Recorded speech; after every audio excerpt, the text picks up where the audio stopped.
Tengo mucho gusto en darte la bienvenida, Ángela, al Colegio de México. Gracias, Carlos. Ángela Giglia es antropóloga, formada en diversas instituciones italianas y francesas, el Instituto de Estudios Universitarios Orientales de Milán, la Universidad La Sapienza en Roma, la Escuela de Altos Estudios en Ciencias Sociales en París, y desde hace muchos años profesora investigadora en antropología social en la Universidad Autónoma Metropolitana de Iztapalapa.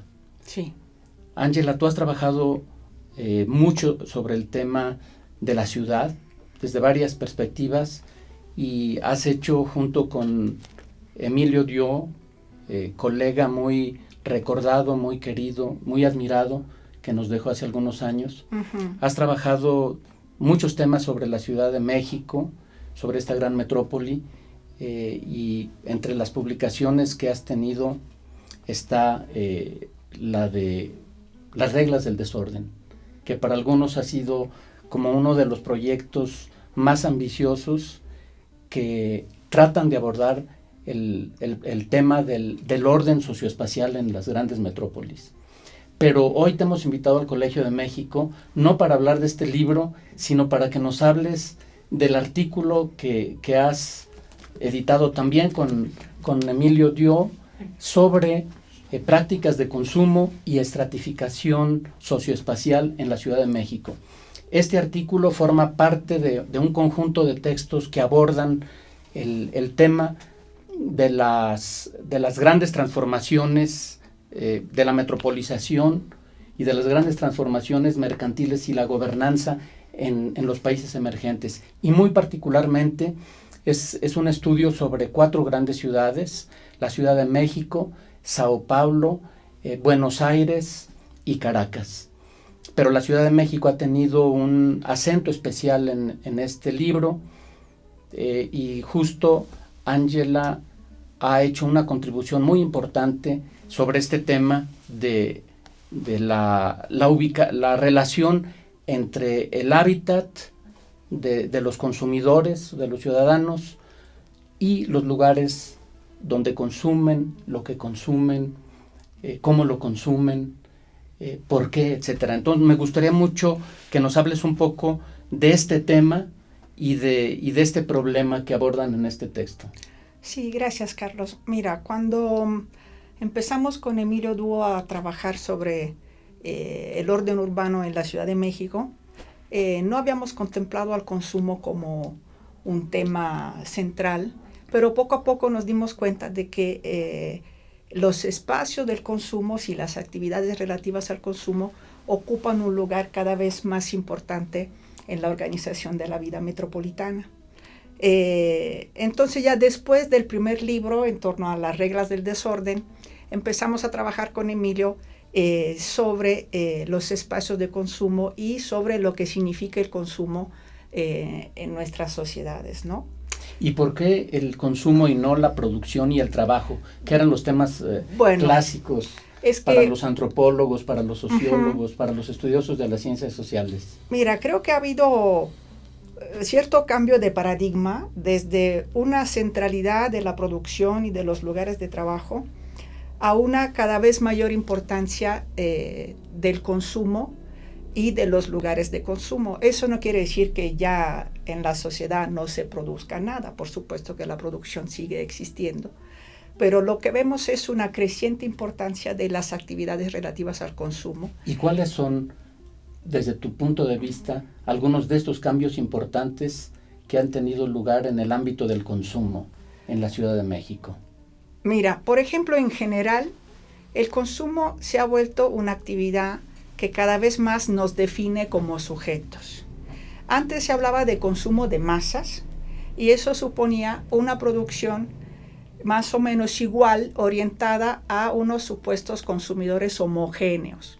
Ahora, en cambio, asistimos a una individualización cada vez más fuerte del consumo y a un involucramiento del sujeto consumidor en sus elecciones de consumo. ya la mayoría de los objetos, y sobre todo si tú piensas en algunos objetos muy importantes como son el iPad, ciertos accesorios de nuestra vida cotidiana, ya no vienen en una forma estándar, sino que vienen en una forma hecha para que nosotros podamos ponerle algo de nosotros y hacerlos a nuestro gusto, cambiar el color, cambiar la configuración.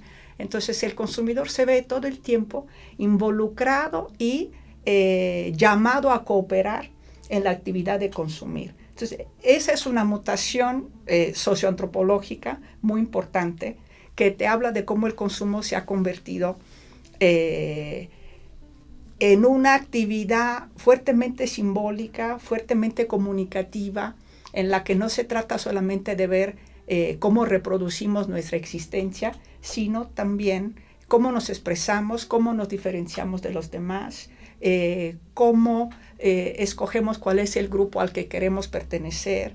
Todas esas cosas que se refieren a nuestra colocación social en términos culturales y simbólicos y socioeconómicos pasan hoy en día en buena medida a través del consumo, de lo que escogemos consumir. Y todo el tiempo estamos llamados a tomar decisiones. Si es mejor ponerse esto, si es mejor ponerse, si es mejor comprar este par de zapatos, si es mejor hacer una cosa u otra en ese ámbito de consumir, que evidentemente implica un gastar para consumir, ¿no? Porque por definición el consumo no es gratis, ¿no? ¿Y cómo abordan salvo en algunos casos este ámbito del bueno, consumo? Entonces, lo que nos interesó ver en especial en este libro en este artículo en torno a prácticas del consumo en la Ciudad de México, es ver, por una parte, cómo esta actividad de consumir está asociada a una elección que tiene que ver también con los lugares donde se consume. Entonces, lo que intentamos poner en relación fue la localización de las personas que consumen y los lugares que eligen para consumir. ¿Podrías darnos algunos ejemplos de esto? Bueno, en una ciudad como la Ciudad de México hay una gama enorme de posibilidades para consumir. Por ejemplo, si yo quiero hacer una compra muy especial, de esas compras que no se hacen todos los días, y quiero comprar una cocina integral, la puedo comprar en un Viana que está a la vuelta de mi casa, la puedo comprar en un centro comercial, en un Palacio de Hierro, donde me cuesta mucho más, pero donde la ida a ese Palacio de Hierro va junta con todo un conjunto de otras actividades, como tomarme un helado, como pasear con mi familia, como ver una serie de otras cosas, o bien puedo emprender un viaje para ir al otro lado de la ciudad a visitar un outlet que está, por ejemplo, en la carretera hacia Querétaro, donde entonces voy a buscar una cocina integral en un lugar al que llego previa toda una búsqueda y que me implica gastar un día para llegar a encontrar ese producto con una rebaja muy fuerte, etc. Entonces, ya si pensamos en eso, vemos cómo, por una parte, lo que voy a comprar, no se trata nada más de ir a comprar esa cosa. Es muy importante y cambia el sentido de lo que estoy haciendo, el dónde lo voy a comprar. Y junto a qué otras actividades voy a comprar esa cosa. Ahora, en esta ciudad tan heterogénea, ¿cómo le hacen para poder abordar a estos consumidores? Porque hay de todo tipo de consumidores. ¿Qué selección hicieron de consumidores? Bueno, nosotros teníamos una encuesta previa representativa de diferentes áreas en la metrópolis y áreas que llamamos áreas testigos porque representan cierto tipo de espacio y espacios que además son estratificados socialmente, ¿no? Y entonces al hacer una entrevista en general en torno a sus prácticas metropolitanas a esas personas, también había una serie de preguntas en torno a dónde consumen, cuándo consumen distintos tipos de productos. Y entonces ahí vemos, por ejemplo, que las personas son muy reflexivas cuando hablan de sus prácticas de consumo. Personas de niveles sociales elevados, pero también personas de niveles sociales menos elevados o personas de condición modesta, tienen una reflexión bastante meticulosa en torno a qué compran, dónde lo compran y por qué lo compran. Ese es un primer elemento bien interesante cuando se estudia el consumo, porque es una actividad reflexiva. Como sirve para ubicarnos socialmente, como es una actividad fuertemente simbólica y es una actividad también económica en la que evidentemente tengo que hacer un gasto, las personas tienen una noción muy precisa de lo que hacen cuando consumen y dónde consumen. Entonces, por ejemplo, un señor que vive en Bosque de las Lomas, que es un ejecutivo de un banco, un señor con dinero, puede decir en la entrevista por qué no compra cierto queso en el supermercado, sino que va en una tienda especializada, como puede ser esas tienditas que conocemos que venden, entre comillas, productos de rancho, para ir a buscar el queso. Y también nos explica que cuando va al Superama le gusta llevarse a sus hijos, que cuando es el fin de semana que le toca estar con sus hijos, porque así ir al súper no es nada más ir a conseguir el abasto semanal, sino es una manera de agasajar a sus hijos y preguntarles qué yogur quieren, qué cereal quieren, etc. Entonces vemos aquí inmiscuidos al tema del consumo, un conjunto de otros significados que tienen que ver con la posición social, con la afectividad, con la expresión simbólica. La otra parte interesante en este análisis es un poco lo que tú decías, la vinculación entre esas prácticas y el espacio. En una ciudad tan grande donde existen tantas posibilidades diferentes de consumir, pero donde también la movilidad es tan difícil, entonces las personas hacen una especie de economía de sus prácticas. Por eso antes decía, si voy a comprar la cocina en el outlet que está a la otra punta de la metrópoli, es previo todo un cálculo y es parte casi de un día que yo dedico a esa actividad con toda una planeación. Mientras que en la vida cotidiana común y corriente lo que hago es tratar de gastar el menor tiempo posible en lo que son mis compras de la vida diaria. Entonces hay todo un ámbito de la proximidad en el cual se resuelven las compras básicas, y luego hay una geografía de lugares muy articulada y muy variada, con respecto a la cual los sujetos se colocan según ciertas preferencias que son de clase, pero que son también de espacio. Y entonces tenemos, por ejemplo, que en cuanto a los supermercados, las personas de clases medias y altas son los que más frecuentan los supermercados de alta gama, como los Superamas, los City Markets, etc.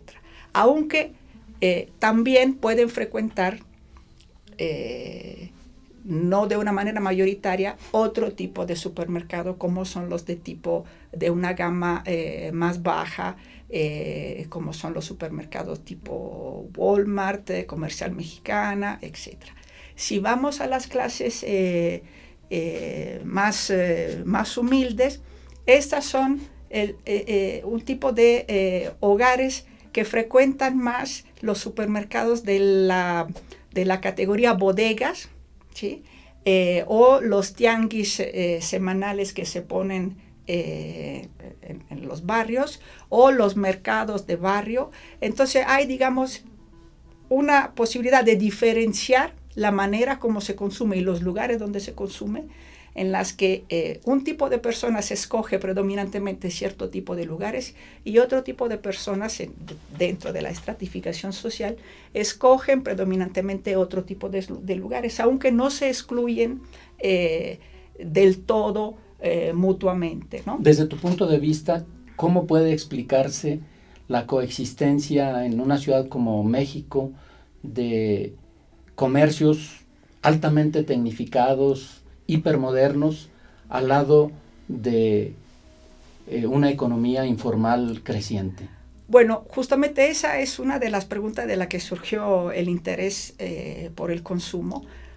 porque vimos que casi en los mismos años asistimos en la Ciudad de México a una explosión de las grandes cadenas, de los grandes supermercados, de los grandes centros comerciales, y al mismo tiempo una recrudescencia también de amplias áreas dedicadas al comercio informal.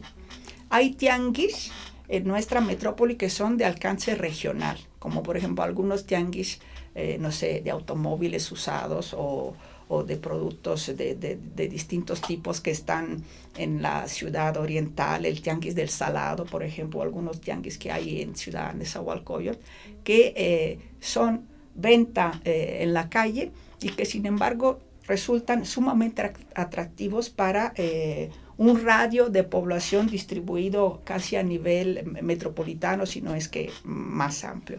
Entonces, ¿cómo pueden darse al mismo tiempo esos dos tipos de lugares, unos muy formales, otros mucho menos formales, si no es que informales e ilegales?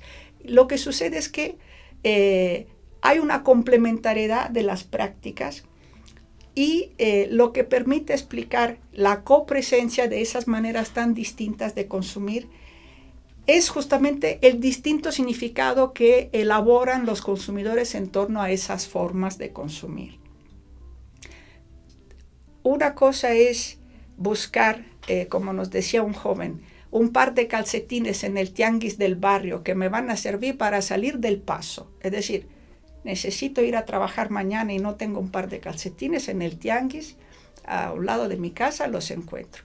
Pero el fin de semana, cuando voy con mi novia a un centro comercial, y entonces eso asume todo otro significado de un ritual con mi novia o con mi familia el fin de semana, la celebración de que estamos juntos, de que vamos a ver las vitrinas, etcétera, etcétera. En ese otro contexto, un par de calcetines que puede costar 8 veces más lo que cuesta el par de calcetines del tianguis, lo voy a comprar en una tienda de marca, y entonces son unos calcetines, por ejemplo, de Hugo Boss, que voy a comprar en el Palacio de Hierro, y esa compra asume un significado totalmente distinto porque está en una distinta concatenación de prácticas metropolitanas, ¿no? Y eso remite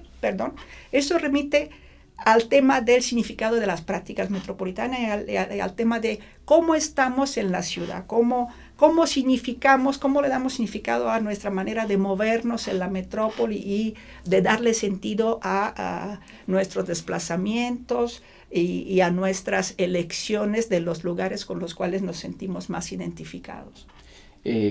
Estás enfatizando, y creo que con justa razón, el aspecto cultural, simbólico del consumo. Ahora quisiera preguntarte si también en el ámbito económico consideras que existe una complementariedad entre los comercios más desarrollados y la economía informal. Por ejemplo, nosotros tenemos aquí muy cerca del Colegio de México Perisur, y enfrente de Perisur, pasando el periférico, hay una cantidad impresionante de puestos de comida. ¿Existe alguna relación entre estos dos lugares? Sí, existe una tremenda relación, y eso tiene que ver con la estructura salarial de nuestra economía, con el hecho de que, por decirlo de manera muy sencilla, muchas de las personas que trabajan en Perisur no ganan lo suficiente para poder comer en el Starbucks del Perisur o en un restaurante de comida rápida dentro del propio Perisur. Entonces, esos puestos de comida informal que están enfrente son totalmente funcionales a la existencia del centro comercial formal y al tipo de contrataciones y al tipo de personal que trabaja ahí. Eso permite también ver cómo ese tema del consumo está atravesado por desigualdades muy exacerbadas que ahora presenta nuestra sociedad, y también permite hablar de otra cosa que sobre la cual espero estés de acuerdo, que es que ese tema de separar tan nítidamente la economía formal de la economía informal es un tema que deberíamos repensar, porque creo que hay suficientes elementos para decir que en realidad no todo es formal en la economía formal, y al revés, no todo es informal en la economía informal. Por ejemplo, algo que tiene mucho que ver con el tema de los servicios al consumo. Hay todo un tipo de trabajadores cuyo trabajo consiste en facilitar el consumo para el consumidor. Por ejemplo, los empacadores en los supermercados, que antes eran mayoritariamente jóvenes, escolares, y ahora son personas de la tercera edad. Por ejemplo, los que llamamos acomodadores de coches o viene, y que nos ayudan cuando salimos del supermercado a poner las cosas en la cajuela. Los gasolineros, que son los que ponen la gasolina en nuestros coches. Los meseros en los restaurantes. Bueno, esas personas que lo que hacen es ayudarnos a consumir cuando estamos como consumidores. Sus salarios son o inexistentes o son tan bajos que en la práctica tienen que vivir de las propinas que reciben del consumidor. Ahí vemos otra manera en la que el consumidor se convierte en un actor central, porque si no hubiera la propina de ese consumidor, esas personas simplemente no podrían sobrevivir. Eso del lado de las desigualdades, de un lado. Del otro lado, lo que tenemos es que un aspecto cada vez más importante dentro del consumo posible es el consumo de lujo. No sé si te has dado cuenta, en esta ciudad vemos cada vez más unos coches que, por ejemplo, en países como Europa ni son tan comunes. Mercedes-Benz, Buick, todos esos coches muy caros, que tienen que ver con lo que se llama el consumo ostentoso, ¿sí? Que es una franja que evidentemente solamente una parte muy exigua de la población se puede permitir, pero que sin embargo mueve mucho la economía, y que entonces también se convierte en un elemento que transforma el paisaje urbano, que transforma la manera de estar en nuestras ciudades, ¿no? Se comenta que en México ha tenido, y lo sabemos, que ha tenido un crecimiento muy lento durante décadas, uh-huh, y que los niveles de vida son bastante bajos, uh-huh, y se me ocurre preguntarte en relación con el tema del consumo, si tomamos en consideración eso, ¿cómo es posible explicar el extraordinario éxito que han tenido grandes empresas como Walmart para crecer en estos años tanto? Bueno, creo que hay un estudio aquí en este libro justo sobre el éxito de Walmart. Yo creo que por una parte esas empresas son muy hábiles en adaptarse a los contextos regionales, ¿no? Y tal vez en México ha habido una capacidad especial, digamos, de embonar con el contexto mexicano, no sé, incluso si por la vía de la corrupción, ¿no? A la hora de lograr instalarse en ciertos lugares. En general, en la Ciudad de México tenemos una presencia de esas grandes superficies comerciales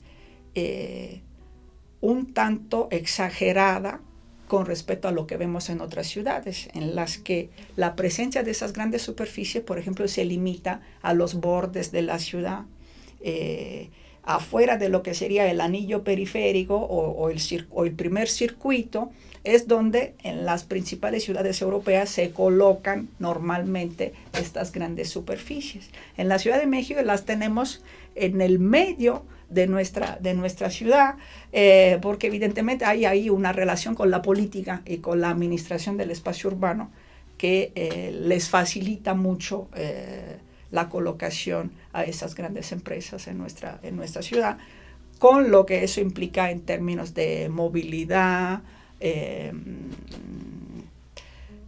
y digamos atasco, ¿no? de muchas cosas, porque cuando colocas una superficie así en un cruce donde no hay para garantizar una circulación fluida, ¿no? Y sobre todo lo que asistimos cada vez más en nuestra ciudad, en la que en una esquina hay ya un centro comercial y de repente empiezan trabajos en la contraesquina de enfrente y tú dices, ¿qué habrá? ¿Qué harán aquí? Otro centro comercial. Entonces, eso realmente responde como a una falta de pensamiento, casi diría yo, una falta de sentido común en la organización del espacio, que complica mucho la habitabilidad de la ciudad, ¿no? Hace tiempo le escuché yo a un directivo de una cadena comercial que ellos no estaban autorizados para implantar un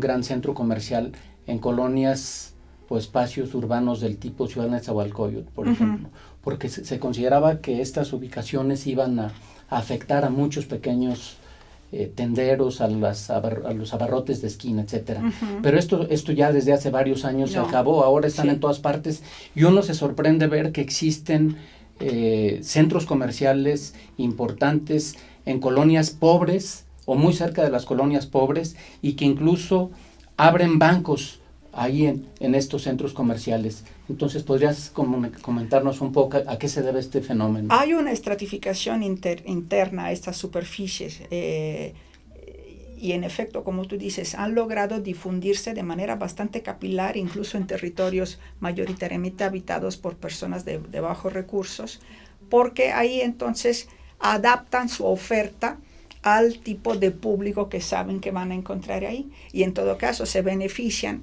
de facilidades a la hora de instalarse, y sobre todo se benefician del hecho de que los salarios en México son muy bajos. Entonces, negocian con el municipio, y el municipio, el argumento que da es que hay que acoger el centro comercial porque habrá trabajo para la gente del lugar.